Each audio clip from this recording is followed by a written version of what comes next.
Good day, Cochrane. Welcome to another edition of Fireside Chat with Mayor Jeff Genung.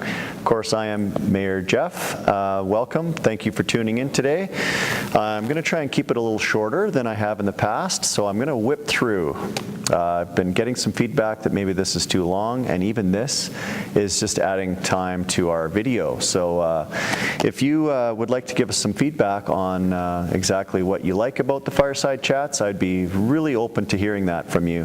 The whole purpose of these videos is to engage with you and let you know what we're doing as a council, and this is just another opportunity to talk casually in a way that I'm hoping reaches a lot of people out there with a message of what your council is doing for you. So let's talk Cochrane. We had a public hearing last night, a couple actually, one for Sunset Ridge, just an ER redesignation, kind of just a housekeeping item. The other was a redesignation of a land in Heartland, where the developer is asking to do a change to some commercial, high-end residential site to commercial. So that was before council last night and is coming back to a meeting for debate. So watch for that. Moving right into the regular meeting, we talked about a few things, obviously. It was a little thicker agenda. So last night we talked about the Public Sector Compensation Transparency Act. Councillor Reid brought that notice of motion forward a few weeks ago, essentially putting the town staff that make above $127,000 per year on the website as a way to be transparent and open with what people are making and what they do for the town. So we had a little bit of debate on whether or not to include names with that. We amended the motion to exclude names, and it will be position only, and that is how we're going to be moving forward. So every April 30th there will be a new posting on the website and in the media where you will be able to go and see what town staff above that threshold are making. Moving along, we talked about Transit Task Force. I'm happy to report that the Transit Task Force is underway. We appointed public at large last night, 4 to be exact. Congratulations to those that were successful, and thank you for everybody for putting your name forward. It's very important to have public at large, obviously, on our committees and task forces. This one being a very big decision for council, so we're hoping to have all of the work done by the task force by the end of the year and for a decision by council so that we can be moving forward with that. What else did we talk about? Web streaming.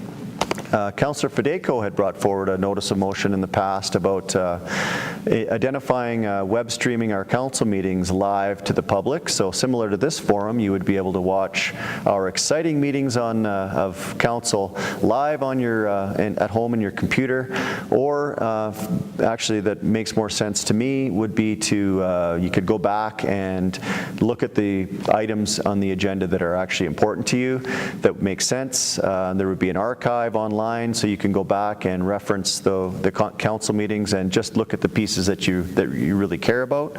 So that got passed last night.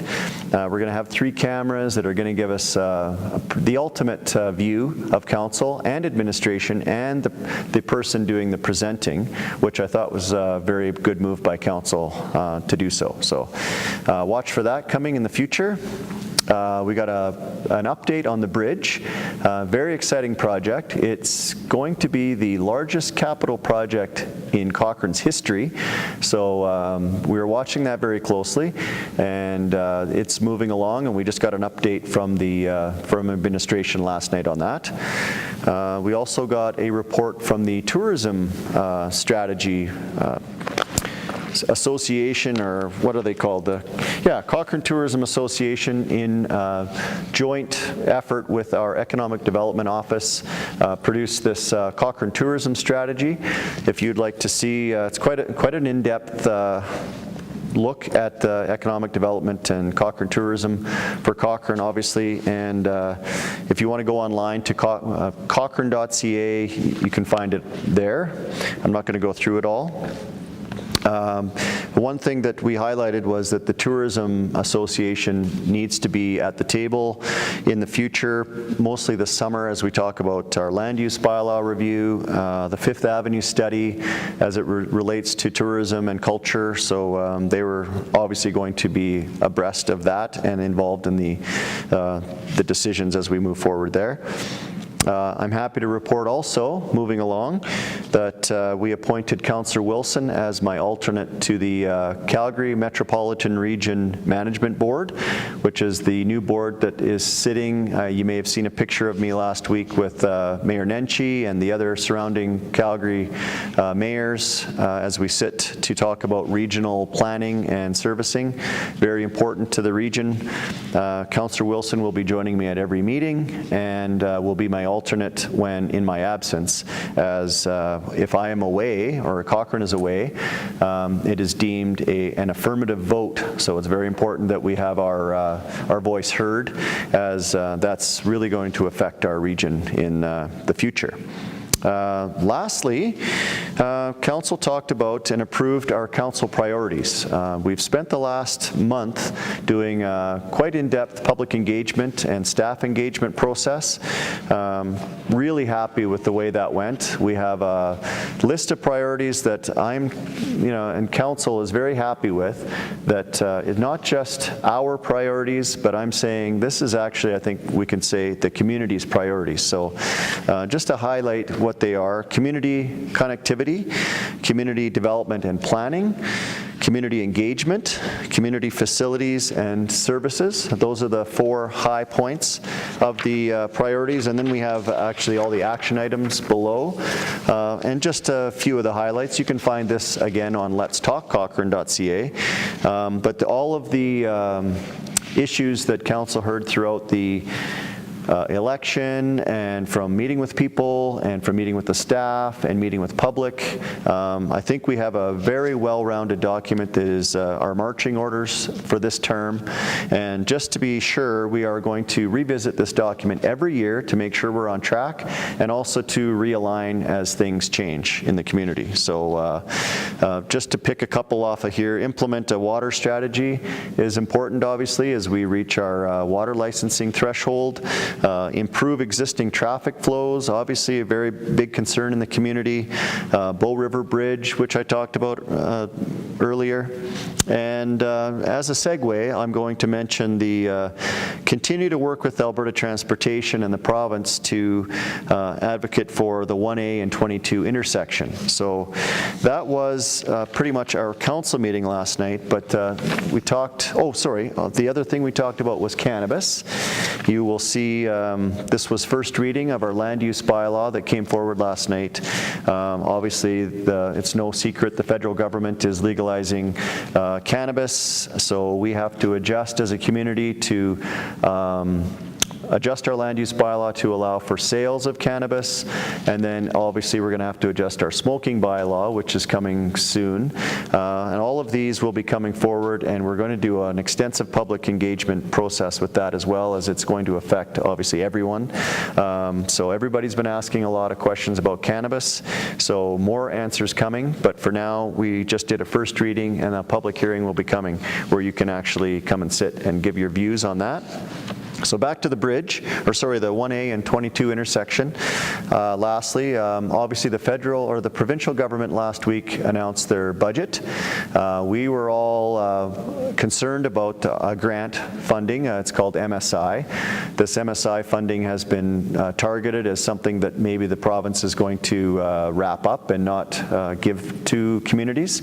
So we were really watching closely to see that our MSI grant funding was included in this budget, and it was. So we're very happy and pleased about that. We actually saw a 6% or so increase in our MSI funding, which we can continue to move ahead with our plans. But the one thing that was a bit of a negative, and maybe a bit is a bit of an understatement, we're very disappointed to not see the 1A and 22 intersection included in the budget as a funded project. We were hoping to see that. I am writing a letter this week to the minister and to our MLA to question further why. So council's very concerned that this project may fall by the wayside. We are remaining optimistic that it is not, and we're looking closer into exactly why it has been omitted from this budget. We have a feeling that possibly, obviously the design is happening now, and maybe it's the province's intent to get the design done so that we can see the budget next year as a funded project with a firmer number. That is the optimism in me, looking for that in that way. But just to be assured that council is very aware of this, very concerned, and it is front of mind and a top priority for us to keep the pressure on the province to keep that intersection on the list. So ultimately, that is what we talked about in last night's meeting. It was a late one, got home around 10 p.m. And never a dull moment here at the Ranch House. So if you, again, want to reach out to me or any of council, please do so. We are open to feedback and questions. And again, if you would like to be a guest here, like I had last week, or I guess last time, 2 weeks ago, please contact me. So thank you for tuning in.